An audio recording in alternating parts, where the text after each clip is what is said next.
ওরে আল্লাহর গোলাম বিশেষ বিশ্বাস যদি না হয়, গভীর রাত সব মানুষ ঘুমায় গেছি, ভালো করে ওযু করে তুমি 2 রাকাত নফল নামাজ পড়ে যাই নামাজের মধ্যে বসিয়া যাইও, মুহাব্বতে আল্লাহর মায়াল ভালোবাসা নিয়ে তুমি মুহাব্বতে আস্তে আস্তে আল্লাহ আল্লাহ আল্লাহ বলে যখন ডাক দিবা, তখন দেখবা ওই ডাকের ভিতরে এত মজা, এত মজা, দুনিয়ার কোন নামের মধ্যে এত মজা নাই, এত মায়া লাগবে, দেখবা দুনিয়ার কিছু ভালো লাগে না।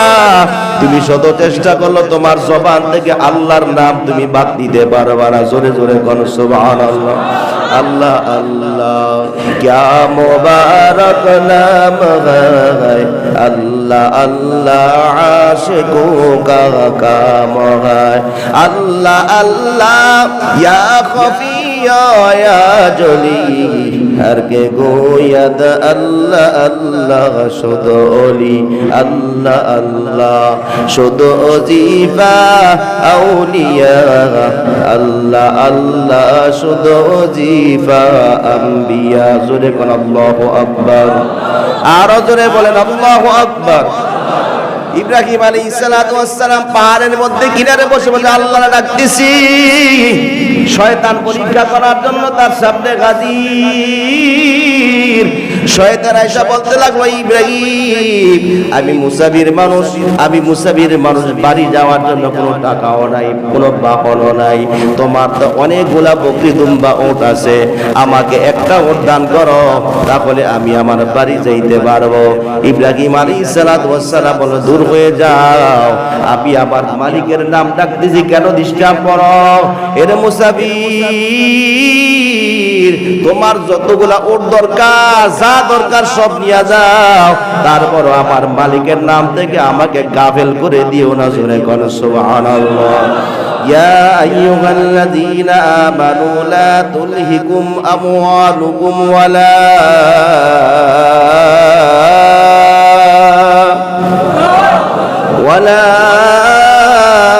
أولادكم عن ذكر الله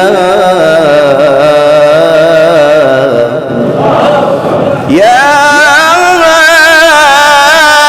أيها الذين آمنوا لا تلهكم أموالكم ولا أولادكم عن ذكر الله ومن يفعل ذلك فأولئك هم الخاسرون। আল্লাহ জানাই দিলেন, দুনিয়ার তুমি ইমানদার, দুনিয়ার সন্তান সম্পত্তি পরে, দুনিয়ার স্ত্রী সন্তানের মহব্বতে পরে, দুনিয়ার ক্ষমতার মোহে পরে, আমি আল্লাহর জিকির থেকে গাফিল হয়ে যাও না। যদি হয়ে যাও তাহলে উলাইকা হুমুল খাসিরুন, তাহলে ক্ষতিগ্রস্তদের ভিতরে তোমরা পতিত হয়ে যাইবা। জোরে কোন নাউজুবিল্লাহ। এই জন্য সুখে দুঃখে কারে রাখবেন, আরো জোরে কোন কারে রাখবেন? সুখ দেওয়ার মালিক কে? অসুস্থ করার মালিক কে? বিপদ দেওয়ার মালিক কে? বিপদ থেকে উদ্ধার করার মালিক কে? সবকিছু যেহেতু করতে পারে, তাহলে প্রতি মুহূর্তে কারে ডাকবো? আরো জোরে কোন কারে ডাকবেন? আল্লাহ যে বললেন সওয়াব আছে, সওয়াব কি হয় নাই? আল্লাহ ডাকলে সওয়াব হবে না? গুনাহ হইব? কোরআনুল কারীমের একটা সূরা আছে, সূরাতুল মুজাদালা। এমন কোন আয়াত নাই যে আয়াতের মধ্যে আল্লাহ শব্দটা উল্লেখ করা হয় না। এমন আয়াত আছে, ওই আয়াতের ভিতরে 3 বার 4 বার আয়াতের মধ্যে আল্লাহ আল্লাহ শব্দ উল্লেখ আছে। জোরে কোন সুবহানাল্লাহ। আল্লাহরে যত ডাকবেন, যত বেশি ডাকবেন, জিকির ছাড়া, আল্লাহর জিকির ছাড়া কোন আল্লাহর ওলি হতে কেউ পারে না। জোরে কোন সুবহানাল্লাহ। আপনারা আমার দয়াল নবী রাহমাতুল্লিল আলামিনকে জিজ্ঞাসা করেন, আল্লাহর নবী আপনি আল্লাহর জিকির করেননি? কহ 25 সেকেন্ডে ডাকি। জোরে কোন সুবহানাল্লাহ। তাহলে কি আপনি টয়লেটেও রাখেন? কাহা কেমনে? আমি জবান বন্ধ রাখি কিন্তু মনে মনে অন্তরের মধ্যে আল্লাহর জিকির জারি থাকে। জোরে কর সুবহানাল্লাহ। রূহের খোরাক হলো জিকির। জোরে কর, কিসের জিকির? কার জিকির? রূহের খোরাকের জন্য বেশি বেশি জিকির করবেন, কোরআন তিলাওয়াত করবেন, এটা রূহের খোরাক। আর আমরা আহাম্মকেরা কিছু লোকেরা কয় গান হলো নাকি রূহের খোরাক। নাউযুবিল্লাহ কর। আচ্ছা আপনি কোন গান দিয়ে কি রূহের খোরাক দেখুন? জি, গানের মধ্যে কোনো প্রশান্তি আছে?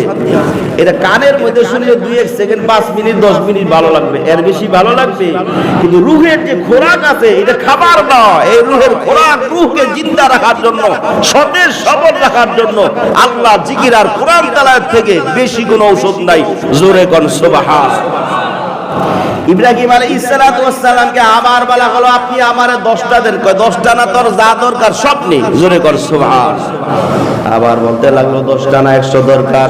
তোমার 100 কেন দরকার? তোমার এই আমার যত উট দুম্বা বকরিগুলো আছে সবগুলা তুমি নিয়ে যাও, তারপর আমার মালিক আল্লাহর জিকির থেকে আমি ইব্রাহিমকে গাফেল করো না। জোরে কর সুবহানাল্লাহ। আল্লাহ পরীক্ষা করে, শয়তানরা আল্লাহকে দেখ সব তুই ইব্রাহিমকে পরীক্ষা করতে গিয়েছ, ইব্রাহিম তোর কাছেও পাস। জোরে কর সুবহানাল্লাহ। আরো জোরে কর সুবহানাল্লাহ। এমন একদম পয়গাম্বর ছিল, এমন একটা পয়গাম্বর, উনি মেহমান ছাড়া কোনো খাবার খাইতেন না। সুবহানাল্লাহ। এখনো ওনার রওজার কবরের পাশে, মাজারের পাশে, ওনার কবরের পাশে মেহমানদারি আজও পর্যন্ত অব্যাহত। ওখানে শত হাজার হাজার মানুষকে প্রতিদিন মেহমানদারি করা হয়। সুবহানাল্লাহ। ইব্রাহিম আলাইহিস সালাতু ওয়াস সালামের সেই সুন্নত এখনো তারা জিন্দা রাখছে। আলহামদুলিল্লাহ বলে। আল্লাহর পয়গাম্বর ঘরের মধ্যে বসে আছেন, খাবার খাবে, আর অমনি ঘরের দরজার সামনে একজন মুসাফির এসে বলতে লাগলো, এরে ঘরের মালিক, আল্লাহর নামে কিছু দান করো, আমি গরিব মানুষ, খাবার নাই, আল্লাহর হস্তে, আল্লাহর উদ্দেশ্যে, আল্লাহর সন্তুষ্টির জন্য আমারে কিছু দান করো। আল্লাহর পয়গাম্বর বলল, মুসাফির তুমি এমন একটা নাম বলছ যেই নামের জন্য আমি ইব্রাহিম পাগল। এমন একটা নাম বলছো আমার মাসুকের নাম, আবার বলো ওই নামটা তুমি আবার বলো। ওই মুসাফির বলতে লাগলো, আমি আবার বলতে পারি, আমার কি দিবা? তুমি যা চাইবে 10টা ওট। জোরে কোন সুবহানাল্লাহ। তাহলে তুমি আবার বলো। আল্লাহর গোলাম মুসাফির বলল, আল্লাহর হস্তে দান করো, 10টা ওট দিছে। আবার আমার মালিকের নাম, আমার মাসুকের নামটা আবার নাও, কি দিবা? আবার 10টা ওট দিব। জোরে কর সুবহানাল্লাহ। এরকম যতই বলতে 10টা করে 10 বার বলছে 100 ওট দান করে দিলে। জোরে কর সুবহানাল্লাহ। মুসাফির বলতে লাগলো, হে আল্লাহ তোমার নাম এত পছন্দ কেন? আল্লাহর পয়গাম্বর ইব্রাহিম আলাইহিস সালাতু ওয়াস সালাম বলল, আমি আমার মালিককে, আমার মাওলারে, আমার আল্লাহরে এত ভালোবাসি, তোমার জবান দিয়া যখন আমার মালিকের নাম, আমার মাসুকের নাম বের হইছে, আমার কাছে এত ভালো লাগছে, এত ভালো। তুমি যখন আল্লাহ বলছো, আমার মনের ভিতরে আল্লাহর প্রতি মায়া, এমন প্রেম জাগ্রত হয়েছে তোমার জবান থেকে, আমি আমার মাসুকের নাম আমার শুনতে চাইছি। জোরে কোন সুবহানাল্লাহ। আউলিয়ারা কারে উকবা ইখতিয়ার, জাহেলারা কারে দুনিয়া ইখতিয়ার, মুমিনো বা রায়ে দুনিয়া জুজু খাস, কাফেরো বা রায়ে দুনিয়া জান্নাতাস। আল্লাহর নাম এত মজা, ঠিক কিনা? ধরে কর। ওরে আল্লাহর ওলি ইব্রাহিম আলাইহিস সালামকে পরীক্ষায় পাস করছে। সুবহানাল্লাহ। কন্যা যেই সময় পরীক্ষা করে, ওই সময় পরীক্ষার গীত প্রস্তুত, নাম্বারও 1 নম্বর। সুবহানাল্লাহ। এই লোকের পরীক্ষা করলে কি আর ফেল হওয়ার সম্ভাবনা আছে? জোরে কোন আছে? আল্লাহর পয়গাম্বরকে ইব্রাহিম আলাইহিস সালাতু ওয়াস সালামকে আল্লাহ স্বপ্ন দেখেন, ইব্রাহিম আমার নামে কুরবানি দাও। ইব্রাহিম আলাইহিস সালাতু ওয়াস সালাম স্বপ্ন ঘুম ভেঙে যাওয়ার পর চিন্তা করলো, আল্লাহ বলছে কুরবানি দেওয়ার জন্য, এই জন্য আর চিন্তা ফিকির দূরে, আর কোনো না ভাইবা সকালবেলা 100 বকরি আল্লাহর রাস্তায় কুরবানি করে দিলেন। সুবহানাল্লাহ। আসতে না জোরে। আমি আর আপনি কয়টা দিতাম? কয়টা দিতাম? স্বপ্নে দেখছেন আল্লাহকে যে কুরবানি দাও আমার নামে, আপনি কি করতেন? এটা কি হাসেই দেখছি না মিছেই দেখছি? দিলেও করাই দিবেন, গইন্দা বেচে মরা যেটা শুকনা শুকনো হয়েছে মরে যাবো একদিন পরে, এইটারে জব করে দিতেন, ঠিক কি না জোরে কন? কিন্তু আল্লাহর পয়গম্বর কোনো প্রশ্ন করেন নাই, কোনো ভাবেন নাই, চিন্তাও করেন না। আল্লাহ নির্দেশ দিয়েছে 100 বকরি আল্লাহর রাস্তায় কুরবানি করে দিলেন। জোরে কোন সুবহানাল্লাহ। পরের দিন আবার রাতের বেলা আবার বলল, ইব্রাহিম আমার নামে কুরবানি দাও। ইব্রাহিম আলাইহিস সালাতু ওয়াস সালাম ভাবতে লাগলো, তাহলে গতকালকের কুরবানি মনে আল্লাহর কাছে পছন্দ হয় নাই, এই জন্য 100 দুম্বা আল্লাহর রাস্তায় কুরবানি করে দিলেন। জোরে কোন সুবহানাল্লাহ। আবার রাতের বেলা আবার প্রশ্ন করা হলো, কে যেন বলে, ইব্রাহিম কুরবানি দাও, আমার রাস্তায় কুরবানি দাও। আল্লাহর পয়গম্বর ইব্রাহিম আলাইহিস সালাতু ওয়াস সালাম ভাবলো ছোট প্রাণী মনে করে মনে কুরবানি হয় নাই, এই জন্য 100 উট আল্লাহর রাস্তায় কুরবানি করে দিলেন। জোরে কোন সুবহানাল্লাহ। এরে আল্লাহর গোলাম, প্রতিনিয়ত এরকম দেখার পর আবার একদিন রাতের বেলা গভীর রাত ইব্রাহিম আলাইহিস সালাতু ওয়াস সালামকে আল্লাহ বলে, ইব্রাহিম তোমার প্রিয় বস্তু আমার রাস্তায় কুরবানি দাও। আল্লাহর পয়গম্বর ইব্রাহিম আলাইহিস সালাতু ওয়াস সালাম ঘুম থেকে তাড়াতাড়ি জায়গা বল চিন্তায় পড়ে গেল, এতদিন কুরবানি দিলাম কবুল হয় নাই, আল্লাহ বলতেছে আবার প্রিয় বস্তুকে কুরবানি দেওয়ার জন্য। চিন্তায় পড়ে গেল, দুনিয়ার মধ্যে আল্লাহর পরে যদি আমার প্রিয় বস্তু থাকে তাহলে কলিজার টুকরা ইসমাইল আমার প্রিয়। জোরে কোন সুবহানাল্লাহ। তাহলে কি আমার কলিজার টুকরা সন্তানকে আল্লাহ কুরবানি দেওয়ার নির্দেশ দিয়েছেন। এই জন্য চিন্তা ফিকির না করে কোন না ভাই বা সন্তানের মাকে বলেন, বিবি আমার আগামীকালকার সকালবেলা গভীর জামায় আমি আমার বন্ধুর বাড়ি যাব, আমার কলিজার টুকরা সন্তানকে সাজায় দিও। আমার কলিজার টুকরা সন্তানকে নিয়ে আমার বাড়ি বন্ধুর বাড়ি যাব, আমার বন্ধুর সাথে আমার সন্তানের পরিচয় করায় দেব। জোরে জোরে কোন সুবহানাল্লাহ। বন্ধুকে আরো জোরে কোনকে? বন্ধুর বাড়ি যাবে, বন্ধুরে পরিচয় করে দেওয়ার জন্য, সন্তানকে বন্ধুর সাথে মিলাই দিবে, পরিচয় করায় দিবে। বিবিও যেমন স্বামীও তেমন সন্তানও ঠিক এই রকম। জোরে কোন সুবহানাল্লাহ।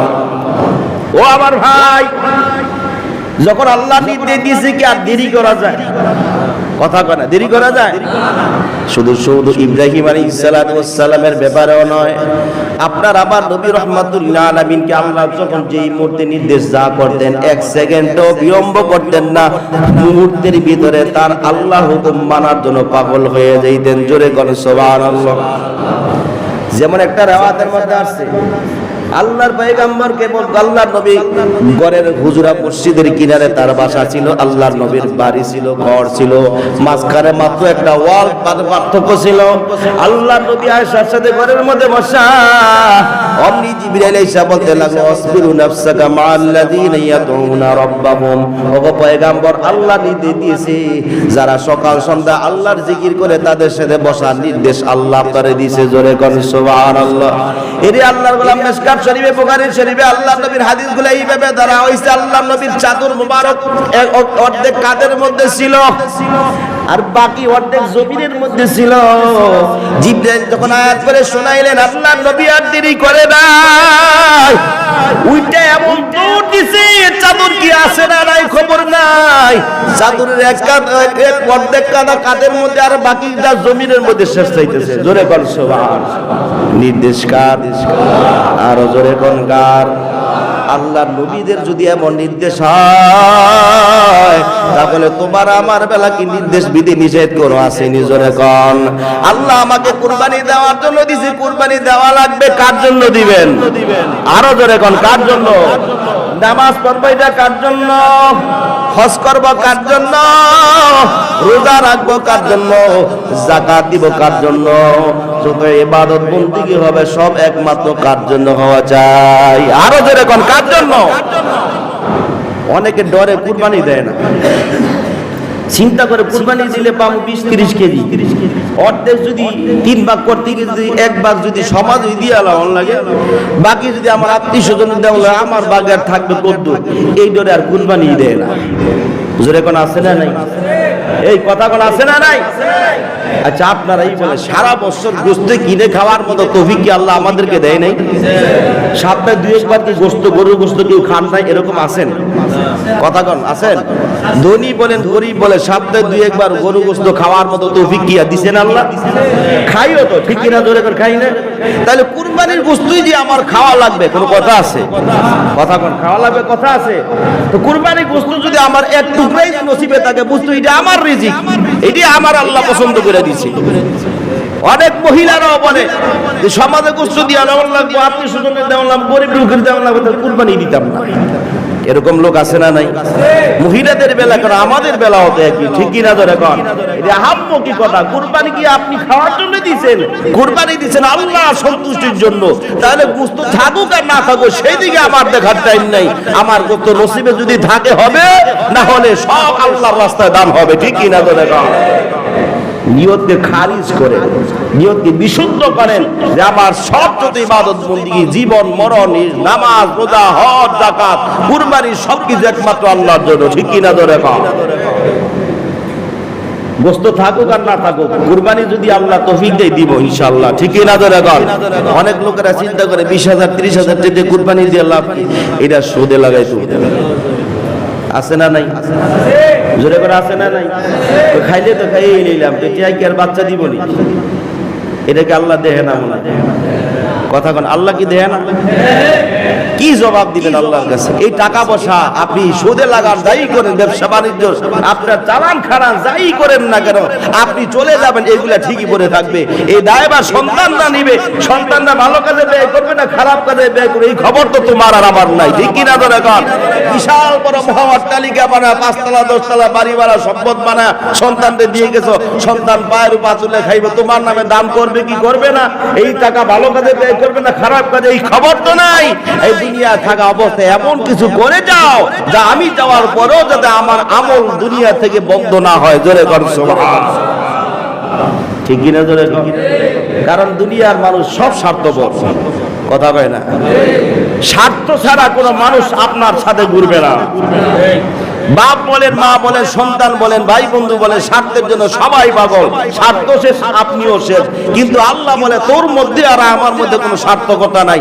তুই আমারে মানলো আমি তোর মালিক আল্লাহ, তুই না মানলো আমি তোর মালিক আল্লাহ। তুই চাইলেও তোরে খাওয়াবো, না চাইলেও তোরে খাওয়াবো, জোরে কর সুবহানাল্লাহ। আল্লাহর মধ্যে বান্দার মধ্যে কোনো স্বার্থকতা আছে?